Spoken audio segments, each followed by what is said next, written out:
Hello. हाँ दीपा। अरे office में हूँ अभी यार। नहीं, एक दो फाइल रह गई हैं, बस उन्हें सबमिट कर दूँ। हाँ, इसके बाद निकल जाऊँगा। अरे तुम चिंता मत करो, बस मैं निकल रहा हूँ।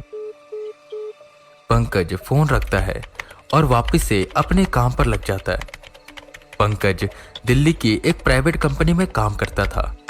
आजकल उसकी कंपनी एक नए प्रोजेक्ट पर काम कर रही थी, जिसकी वजह से पंकज पर बहुत ज़्यादा लोड था। और वो काम का लोड इसलिए भी ज़्यादा था क्योंकि वो उस प्रोजेक्ट का हेड था। कल सुबह तक उसे कुछ फाइल सबमिट करनी थी, तो वो उस पर काम कर रहा था। रात के 10 बज चुके थे और लगभग पूरा ऑफिस खाली हो चुका था। बस ऑफिस में पंकज की कीबोर्ड पर उंगलियां चलाने की आवाज़ें आ रही थी। हाश, चलो काम खत्म हुआ। उसने कंप्यूटर बंद किया और तेज कदमों से ऑफिस से बाहर निकला। जैसे ही वो बाहर निकला, सर्द हवाएं उसे छूकर जाने लगी। मुंह से निकली हवा भाप का रूप लेने लगी और वो ठंड की वजह से कांपने लगा। पहले के मुकाबले आज की रात ज्यादा सर्द थी, और होती भी कैसे ना, जनवरी का महीना था। कदम तेज किए हुए वो मेट्रो स्टेशन की ओर जाने लगा। उसे नोएडा जाना था और रात काफी हो गई थी। वो कैब कर सकता था, पर उसका कोई फायदा नहीं था, तो उसने मेट्रो से जाने का सोचा। वो जल्दी से मेट्रो स्टेशन पहुंचा। वो वहीं पर खड़ा हुआ था। मेट्रो बस आने ही वाली थी।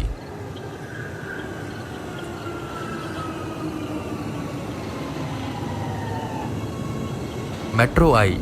फटाफट पंकज मेट्रो पर चढ़ गया और आराम से बैठ गया। दरवाजे बंद हुए और मेट्रो चल पड़ी। एक बात अजीब थी, पूरी मेट्रो में उसके अलावा और कोई नहीं था। वो उस पूरी मेट्रो में अकेला था और वो स्टेशन भी पूरा खाली पड़ा हुआ था। उसे समझ नहीं आ रहा था। अभी बस रात के 10:30 हो रहे थे और सन्नाटा ऐसा था जैसे 12 बज रहे हो। खैर, वो बैठा रहा और बस बाहर की ओर देखने लगा। 3 मेट्रो स्टेशन निकले और कुछ देर बाद द्वारका मेट्रो स्टेशन पर वो मेट्रो रुकी। वो स्टेशन भी लगभग खाली था। जिस डब्बे में पंकज बैठा था, उसके ठीक सामने एक बेंच था जिस पर एक औरत बैठी हुई थी। पंकज ने उस औरत की ओर देखा। लाल रंग का ड्रेस पहने वो औरत चुपचाप बैठी हुई थी और बस पंकज को देख रही थी। वो एकटक बस उसे ही देखे जा रही थी। उसके चेहरे पर कोई हाव भाव नहीं थे। जैसे ही अनाउंसमेंट हुई, उसके चेहरे पर एक मुस्कान आई, बिल्कुल बेजान मुस्कान। पंकज हल्का सा घबराया। दरवाजे बंद हुए और मेट्रो चल पड़ी। मेट्रो के चलते ही पंकज ने राहत की सांस ली। ये औरत कौन थी? देखने में कितनी अजीब सी लग रही थी। इसी ख्याल के साथ पंकज के मन में एक और बात चल रही थी। उसने वो औरत द्वारका मेट्रो स्टेशन पर देखी थी, जो कि हॉन्टेड प्लेसेस में से एक है। वहां बहुत से लोगों ने भूतों को देखा है और नेगेटिव एनर्जी फील करी है। कहीं जिसे उसने देखा वो आत्मा तो नहीं? उसके मन में ख्याल आया और जैसे ही ये ख्याल आया, उसने उस ख्याल को मरोड़ कर फेंक दिया। आत्मा कुछ नहीं होता, ये सब बस वहम है। आंखें बंद कर पंकज ने सोचा। आज वो काफी थक गया था और उसकी आंखें भी काफी दर्द कर रही थी। पूरा दिन वो कंप्यूटर पर काम कर रहा था। कुछ वक्त गुजरा। मेट्रो एक झटके से रुकी। पंकज ने आंखें खोली। मेट्रो के दरवाजे खुले और दरवाजे खुलते ही जो पंकज ने देखा, उससे उसकी दिल की धड़कन और तेज हो गई। वही औरत जो बेंच पर बैठी थी, अब वो खड़ी थी और अभी भी उसके चेहरे पर एक मुस्कान थी। ठंड के इस महीने में पंकज पसीने से तरबतर हो गया। वो हांफते हुए उठा। उस औरत की नजर अभी भी पंकज की ओर थी। ये क्या हो रहा है मेरे साथ? क्या मेट्रो रिवर्स आ गई, या हम अभी भी द्वारका मेट्रो स्टेशन पर हैं, या ये औरत इस मेट्रो के साथ साथ चल रही है? मुझे तो कुछ भी समझ नहीं आ रहा। कैसे वो अपने मन को समझाए, उसे समझ नहीं आ रहा था। अनाउंसमेंट हुई और दरवाजे बंद होने लगे। वो औरत वहीं की वहीं खड़ी थी। तेजी से मेट्रो ने उस स्टेशन को पीछे छोड़ा और कुछ देर बाद वो दूसरे स्टेशन पर आकर रुकी। दरवाजे खुले और अब पंकज का डर से बुरा हाल हो गया। वो औरत जिस डब्बे में पंकज था उसके सामने खड़ी थी और धीरे धीरे चलते हुए अंदर आने की कोशिश कर रही थी। उसका शरीर पूरा अकड़ा हुआ था और वो जब चल रही थी तो सिर्फ पायल और चूड़ियों की आवाजें नहीं बल्कि अकड़न की आवाजें भी आ रही थी। पंकज डर के दूसरे डब्बे की ओर भागा। तब तक दरवाजे बंद हुए और मेट्रो चल पड़ी। पंकज ने आगे पीछे देखा, वो औरत कहीं नहीं थी। शायद वो मेट्रो पर चढ़ ही नहीं पाई, पर अगली बार वो चढ़ जाएगी। ये सोचकर वो ड्राइवर साइड की ओर जाने लगा। भागते हुए वो ड्राइवर के कैबिन के पास आया। उसका पैर किसी गीली चीज पर पड़ा। नीचे देखा तो ढेर सारा खून पड़ा हुआ था और अंदर देखा तो ड्राइविंग सीट पर एक सरकटी लाश पड़ी थी जिसमें से खून बह रहा था। पंकज जोर से चीखा और वापस जाने लगा कि अनाउंसमेंट हुई। अगला मेट्रो स्टेशन आ गया। वो अब उस डब्बे में नहीं था तो उसने सोचा कि शायद वो औरत उस डब्बे में एंटर करेगी और पंकज दूसरे डब्बे से बाहर निकल जाएगा। पर जैसे ही मेट्रो रुकी और दरवाजे खुले, पंकज के तेजी से बढ़ते कदम रुके। वो औरत ठीक उसके सामने दरवाजे के पास खड़ी थी और अंदर आ रही थी। भागकर पंकज दूसरे डब्बे में जाने लगा। वो औरत फिर उस डब्बे के आगे जा पहुंची और जैसे ही पंकज अगले डब्बे में गया, दरवाजे बंद हो गए और मेट्रो चल पड़ी। पूरी मेट्रो में अब एक चुप्पी थी। ठंडक हद से ज्यादा बढ़ गई थी, पर पंकज पसीने से गीला हो गया था। फूलती सांसों के साथ पंकज ने पलटकर देखा तो वो औरत दूसरे डब्बे में खड़ी थी और बस पंकज को देखकर हंस रही थी।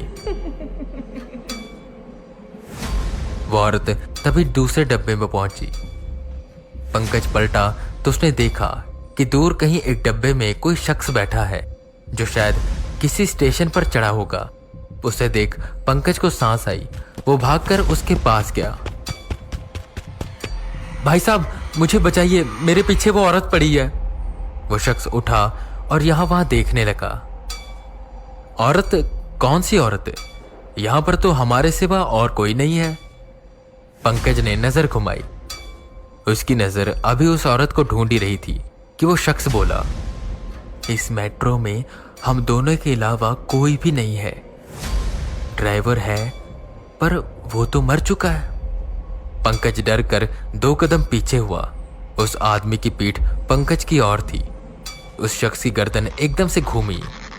जोर जोर से हंसते हुए वो बोली, और कहीं वो औरत मैं तो नहीं। अब उस शख्स का पूरा चेहरा बदल गया था। पंकज पलटा और यहां वहां भागने लगा। वो खिड़कियों पर हाथ मारता तो कभी खुद से ही दरवाजा खोलने की कोशिश करता। मेट्रो स्टेशन आकर गुजर रहे थे पर वो मेट्रो कहीं रुक नहीं रही थी। पंकज बिल्कुल बेसहाय हो गया था। वो शख्स अब वहां पर नहीं था। तभी उसके कंधे पर किसी ने हाथ रखा। पंकज डर कर नीचे गिरा तो वो वही औरत थी। पंकज डरते डरते पीछे हो रहा था। मुझे जाने दो, मुझे जाने दो, मैंने तुम्हारा क्या बिगाड़ा है, मुझे जाने दो। कि एक मेट्रो स्टेशन आया और दरवाजे खुले। पंकज बाहर की ओर भागा। उसे लगा कि अब वो बच जाएगा कि तभी अनाउंसमेंट से पता चला कि वो तो अभी भी द्वारका मेट्रो स्टेशन पर है। वो औरत मेट्रो के अंदर खड़ी खड़ी जोर से हंसने लगी। दरवाजे बंद हुए और मेट्रो चली गई। मेट्रो के जाते ही पंकज को राहत हुई कि उसका उस औरत से पीछा तो छूटा कि तभी उसे कहीं से आवाजें आने लगी। ढेर सारे लोगों की भीड़ भागते हुए पंकज के पास आई और उसे पकड़कर खींचने लगी। वो सब उसे मेट्रो लाइन में धक्का मारना चाहते थे। कौन हो तुम? छोड़ो मुझे, छोड़ो, कौन हो तुम? उसी भीड़ में पंकज ने उस औरत को देखा जिसने उसका हाथ कसकर पकड़ा हुआ था, जिससे उसको काफी दर्द हो रहा था। तभी पंकज को मेट्रो की आवाज आई। सबने जोर लगाया। मेट्रो तेजी से आ रही थी कि तभी एक झटके से पंकज की आंख खुली। वो हाँफते हुए यहाँ वहाँ देखने लगा। अनाउंसमेंट हो रही थी, उसका स्टेशन आ गया था, दरवाजे बंद होने वाले थे। वो फटाफट उठा और भागते हुए मेट्रो से बाहर हुआ।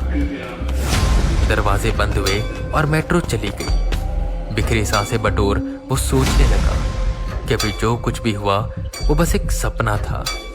एक तरफ तो वो राहत की सांस ले रहा था, पर दूसरी ही तरफ उसके माथे से पसीना रुक नहीं रहा था, क्योंकि ये एक बेहद ही डरावना सपना था। उसने जैसे ही एकदम से कदम आगे की ओर बढ़ाया, उससे अपने हाथ में एक दर्द महसूस हुआ। उसने अपने हाथों की ओर देखा तो उस पर उंगलियों के निशान थे, और शायद ये उंगलियों के निशान उसी औरत के थे। वो एक सपना था या सच, पंकज को अभी भी समझ नहीं आ रहा था। पर उसने इसके बाद कभी भी रात के समय मेट्रो से ट्रैवल नहीं किया।